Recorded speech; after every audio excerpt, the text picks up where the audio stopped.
작년이랑 똑같이 투자하면 올해는 손해볼 수 있습니다. 지금 많은 분들이 S&P 500이나 나스닥에 그냥 묻어두면 된다고 생각하시는데요. 그 조언을 한 사람과 여러분의 상황이 같을 리가 없거든요.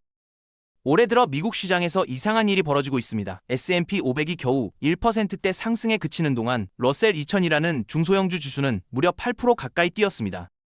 12년 넘게 이어진 대형주 중심 상승장이 막을 내리는 신호가 곳곳에서 감지되고 있거든요. 2026년 지금 당장 전략을 바꾸지 않으면 뒤처질 수 있습니다. 러셀 2000이라는 이름 혹시 들어보셨나요? 미국에서는 S&P 500이나 나스닥만큼이나 기본 상식처럼 통하는 지수인데요. 우리나라에서는 의외로 생소하게 느끼시는 분들이 많습니다. 이유가 있거든요. 최근 몇 년간 이 지수가 별로 안 올랐습니다. 수익률이 시원찮으니까 유튜브든 뉴스든 다룰 이유가 없었던 거죠. 그래서 국내 투자자들 레이더망에서 완전히 사라져 있었습니다. 그런데 러셀 2000이 정확히 뭐냐면요. 쉽게 말해서 미국 주식시장의 중소형주 2000개를 모아놓은 지수입니다. S&P 500이나 나스닥이 마이크로소프트, 엔비디아, 테슬라 같은 공룡 기업들 위주로 구성되어 있다면 러셀 2000은 시가총액 기준으로 그 아래에 있는 기업들이거든요. 아직 덩치는 작지만 성장 가능성이 큰 회사들의 집합체라고 보시면 됩니다. 그런데 올해 들어서 상황이 완전히 뒤집혔습니다. 대형주들은 숨고르기를 하는데 중소형주들이 치고 올라오기 시작한 거죠. 투자하고 싶으시다면 국내에서는 코덱스, 미국 러셀 2000 ETF로, 미국 증시에서 직접 하시려면 IWM이라는 ETF로 접근하실 수 있습니다. 그런데 왜 갑자기 대형주는 주춤하고 중소형주가 뛰는 걸까요? 이건 기업의 성장 단계가 완전히 다르기 때문입니다. 작년까지 미국 주식시장을 지배한 단 하나의 키워드, 바로 AI였죠. AI 관련 사업이라는 꼬리표만 붙으면 주가가 일제히 치솟았거든요. 그게 실제로 돈을 버는지 아닌지는 중요하지 않았습니다. 그냥 AI 한다고 하면 올랐어요.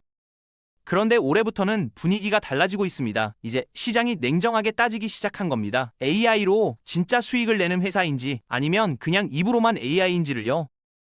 여기서 대형주와 중소형주의 운명이 갈립니다. 엔비디아나 마이크로소프트 같은 공룡 기업들은 이미 덩치가 너무 커요. 매출이 수십조인 회사가 갑자기 2배, 3배 성장하기는 현실적으로 어렵거든요. 반면에 중소형주들은 다릅니다. AI를 제대로 활용하기만 하면 매출이 폭발적으로 늘어날 수 있는 여지가 있습니다. 작은 회사가 2배 성장하는 건 충분히 가능한 일이니까요.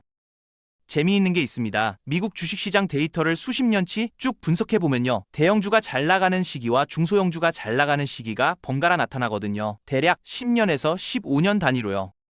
그러니까 한쪽이 신나게 달리면 어느 순간 바통 터치가 일어나면서 다른 쪽이 치고 나가는 패턴이 반복되어 왔습니다. 그렇다면 지금은 어디쯤일까요?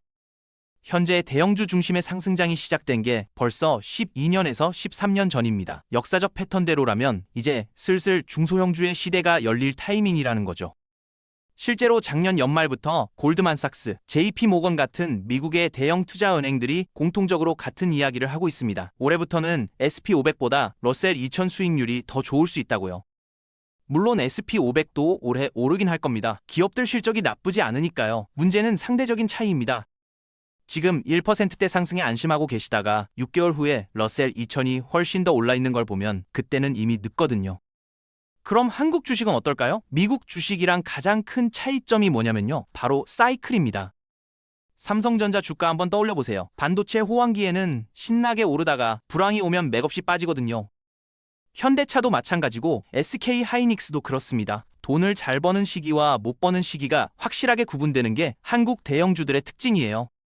반면에 미국 주식은 좀 다릅니다. 애플이나 마이크로소프트 같은 기업들은 경기 사이클과 상관없이 꾸준하게 수익을 내거든요. 그래서 언제 사도 어느 정도 먹고 들어가는 안정감이 있습니다. 여기서 본인의 투자 스타일을 냉정하게 점검해 보셔야 해요. 타이밍 잡는 게 자신 없으시다면 미국 주식이 더 맞을 수 있습니다. 반대로 시장 흐름 읽는 감각이 있으시다면 코스피에서 사이클 타면서 더 큰 수익을 낼 수도 있고요. 다만 한 가지 확실한 건요. 지금까지 올랐으니까 앞으로도 오르겠지라는 생각은 굉장히 위험하다는 겁니다. 요즘 주변에서 이런 말 많이 들으시죠? 그냥 S&P 500이랑 나스닥 100개만 꾸준히 모아가면 된다고요. 그런데 한번 생각해보세요. 그 조언을 한 사람이 여러분이랑 상황이 같을까요? 30살에 종잣돈 5천만 원 있는 사람이랑 45세 아이 둘 학비 내면서 투자하는 사람이랑 같은 전략을 쓰면 결과가 같을 리가 없거든요. 투자 가능 기간도 다르고 감당할 수 있는 리스크도 다르고 목표 금액도 다릅니다. 그래서 본인 성향에 맞는 ETF를 골라야 해요. 예를 들어볼게요. 밤에 주가 떨어지면 잠을 못 주무시는 분들 계시잖아요. 그런 분들한테는 미국 배당 다우존스 ETF가 맞을 수 있습니다. 이 ETF는 배당금을 꾸준히 잘 주는 기업들로 구성되어 있어서 변동성이 상대적으로 작거든요. 결정적으로 하락장이 와도 배당금은 계속 들어옵니다. 현금이 손에 쥐어지니까 버틸 수 있는 여유가 생기는 거죠. 남들 따라하지 마시고 본인한테 맞는 옷을 입으셔야 합니다. S&P 500 ETF 하나 갖고 계신 분들, 이건 아셔야 합니다. 이 ETF가 어떻게 구성되어 있는지요. 매그니피센트 7이라고 불리는 빅테크 기업들, 애플, 엔비디아, 테슬라 같은 회사들 비중이 엄청나게 높거든요. 그래서 이 기업들 주가가 흔들리면 ETF도 같이 흔들립니다. 실제로 작년 4월에 트럼프 대통령이 관세 폭탄을 터뜨렸을 때 어떻게 됐는지 아세요? S&P 500 ETF가 고점 대비 18% 가까이 빠졌습니다. 안전하다고 생각했는데 의외로 변동성이 큰 거죠. 그래서 S&P 500 수익률은 따라가고 싶은데 이런 출렁임이 부담스러우시다면요. 미국 배당 퀄리티 ETF를 한번 살펴보세요. 앞으로 배당금이 늘어날 가능성이 높은 기업들만 골라 담은 ETF인데 수익률은 S&P 500이랑 비슷하면서 하락장에서 방어력이 더 좋습니다. 반대로 더 공격적으로 가고 싶으신 분들은 나스닥 100이 있죠. 근데 여기서 착각하시면 안 되는 게요. 나스닥 100이 무조건 S&P 500보다 좋은 게 아닙니다. 최근 3년 수익률이랑 5년 수익률이 거의 똑같거든요. 그 말은 중간 2년 동안 거의 안 올랐다는 뜻이에요. 타이밍을 잘못 잡으면 몇 년을 그냥 날릴 수 있습니다. 숫자로 한번 보여드릴게요. 32살 김대리가 있다고 가정해봅시다. 이분이 월 10,000원씩 투자를 시작합니다. 연봉 오를 때마다 투자 금액도 3%씩 같이 늘려가고요. S&P 500 역사적 수익률 10%를 적용하면요. 20년 후 52살이 됐을 때 금융자산이 얼마가 될까요? 약 17억 3,500만 원입니다. 이 중에서 본인이 실제로 넣은 돈은 3억 정도고 나머지 14억은 전부 투자 수익이에요. 그런데 여기서 조건을 하나만 바꿔볼게요. 투자 기간을 20년에서 10년으로 줄이면 자산이 절반인 8억쯤 될 것 같잖아요? 아닙니다. 2억 8천갱만 원밖에 안 됩니다. 절반도 아니고 분의 1 수준으로 확 줄어버려요.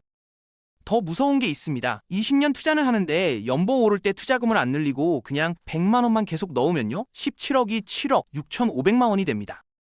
약 10억이 증가하는 거예요. 1년 늦게 시작하면요. 3억이 날아갑니다. 1년 동안 넣는 돈이 3,600만 원인데 1년 미룬 대가가 3억이에요. 준비되면 그때 하지 뭐. 이런 생각이 얼마나 비싼 생각인지 아셔야 합니다. 수익률 높이는 것만큼 중요한 게 하나 더 있습니다. 세금이에요. 미국 주식으로 돈 벌면 세금 내야 하거든요. 은행 적금 이자에도 15.4% 떼가는 거 아셨어요? 이자가 워낙 적으니까 체감을 못 하시는 거지 분명히 떼갑니다. 그래서 절세 계좌를 활용하셔야 해요. 누구나 만들 수 있는 ISA 계좌라는 게 있습니다. 목돈 만들라고 나라에서 설계한 계좌인데요. 3년만 유지하면 혜택을 받을 수 있어요. 일반형은 200만 원까지, 서민형은 400만 원까지. 미국 주식 수익이 비과세입니다. 세금을 안 내도 된다는 거예요. 증권사 가시면 바로 개설할 수 있고요. 처음에는 다 일반형으로 가입되는데 나중에 소득 요건 확인해서 서민형 자격이 되면 자동으로 바뀝니다. 그리고 이 계좌의 핵심은요. 납입 한도가 매년 2천만 원씩 쌓인다는 겁니다. 5년이면 1억까지 넣을 수 있어요. 그러니까 12월 30일에 계좌 만들면 2천만 원 한도가 생기고 며칠 뒤에 바뀌면 한도가 4천만 원이 되는 거죠. 당장 투자할 돈이 없어도 일단 만들어두세요. 한도는 계속 쌓이니까요. 한 분 이야기를 해드릴게요. 박 부장님이라고 부를게요. 40년 넘게 한 회사만 다니신 분입니다. 성실하게 일하고 월급 꼬박꼬박 받고 그렇게 평생을 사셨어요. 그런데 어느 날 갑자기 암 선고를 받으셨습니다. 입원하는 순간 깨달으셨대요. 월급이 끊기니까 아무것도 없더라고요. 40년을 일했는데 병원 침대에 누워있으니까 통장 잔고가 줄어드는 게 눈에 보이는 거예요. 그때 처음으로 공포를 느끼셨다고 합니다. 다행히 건강을 회복하셨고요. 그 후로 결심하셨대요. 내가 병원에 있어도 돈이 들어오는 구조를 만들겠다고요. 지금 이분은 미국 주식 배당으로 월 300만 원 정도 받고 계십니다. 재테크를 잘한다는 게 뭘까요? 부자가 되는 게 아닙니다. 불행의 하한선을 높여주는 겁니다. S&P 500도 중간중간 폭락이 있잖아요. 인생도 마찬가지예요. 누구한테나 하락 사이클은 옵니다. 그때 바닥까지 곤두박질 치느냐 아니면 살짝 주저앉았다 다시 일어나느냐 그 차이를 만드는 게 재테크입니다. 15년 넘게 투자해온 분 이야기를 들은 적이 있습니다. 대학생 때 시작하셨대요. 동갑내기들이랑 비교했을 때 뭐가 제일 달랐냐고 물어봤더니요. 딱 하나래요. 일찍 시작한 것. 그게 전부라고 하시더라고요. 일찍 시작하니까 종잣돈이 빨리 모였고, 종잣돈이 빨리 모이니까 내 집 마련도 남들보다 빨랐고, 회사도 먼저 나올 수 있었대요. 지금은 아이가 부르면 언제든 달려갈 수 있는 삶을 살고 계십니다. 근데 이분도 처음부터 순탄했던 건 아니에요. 한국 주식할 때 마이너스 통장까지 끌어다가 개별 종목에 몰빵한 적도 있으셨대요. 원금의 2배, 3배 번 적도 있지만 반토막 난 적도 있고 3분의 1 토막 난 적도 있었다고요. 그렇게 롤러코스터를 몇 년 타고 나서 계좌에 남은 수익률이요? 고작 0.3%에서 5% 사이였대요. 그때 깨달으셨다고 합니다. 내가 뭘 잘하고 뭘 못하는지 알아야 한다고요. 남들 다 개별 주식할 때 혼자 ETF하고 절세 계좌 아무도 모를 때 고객센터 붙잡고 물어가며 계좌 만들고, 그 시간 동안 가장 많이 느낀 감정이 뭐였냐면요. 외로움이었대요. 인생 바꾸겠다고 거창한 목표 세우시는 분들 많죠. 단기간에 확 뒤집어 보겠다고요. 근데 그거 해내는 사람 거의 없습니다. 오히려 이게 현실적이에요. 올해 월 100만 원 모은 사람이 내년에 연봉 3% 올라서 3만 원만 더 늘리는 거요. 그게 20년 쌓이면 17억이 됩니다. 결과도 중요하지만요. 진짜 중요한 건 그 과정에서 얼마나 덜 불안한가입니다. 여기까지 읽으신 것만으로도 이미 다른 출발선에 서 계신 거예요. 의지는 있는데 걱정이 앞서신다면요. 지금 그 걱정을 덜어낼 계기가 필요한 겁니다.